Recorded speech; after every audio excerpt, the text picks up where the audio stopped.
ನಮಸ್ಕಾರ ಎಲ್ರಿಗೂ. ಇವತ್ತು ನಾನು ಸುಲಭವಾಗಿ ಸಬ್ಬಕ್ಕಿ ಪಾಯಸ ಹೇಗೆ ಮಾಡೋದು ಅಂತ ತೋರಿಸ್ತೀನಿ. ಒಂದು ಪಾತ್ರೆ ಇಟ್ಕೊಂಡು ಅದರಲ್ಲಿ 1-2 ಸ್ಪೂನ್ ತುಪ್ಪ ಹಾಕಿ ಆದಮೇಲೆ ದ್ರಾಕ್ಷಿ ಗೋಡಂಬಿನ ಚೆನ್ನಾಗಿ ಫ್ರೈ ಮಾಡಿಬಿಟ್ಟು ಎತ್ತಿಟ್ಕೊಳ್ಳಿ.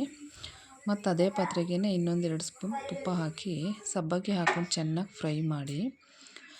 ಸಬ್ಬಕ್ಕಿ ಎಲ್ಲ ಫ್ರೈ ಆದಾಗ ದಪ್ಪ ದಪ್ಪ ಕಾಳಾಗಬೇಕದು. ಹಂಗಾಗಿ ಫ್ರೈ ಚೆನ್ನಾಗಿ ಮಾಡಿ ನೋಡಿ. ಇವಾಗ ಆಗಿರುತ್ತೆ. ಈ ಥರ ಬಂದರೆ ಸಬ್ಬಕ್ಕಿ ಫ್ರೈ ಆಗಿದೆ ಅಂತ ಅರ್ಥ. ಸಬ್ಬಕ್ಕಿ ಎಲ್ಲ ಚೆನ್ನಾಗಿ ಫ್ರೈ ಆದಮೇಲೆ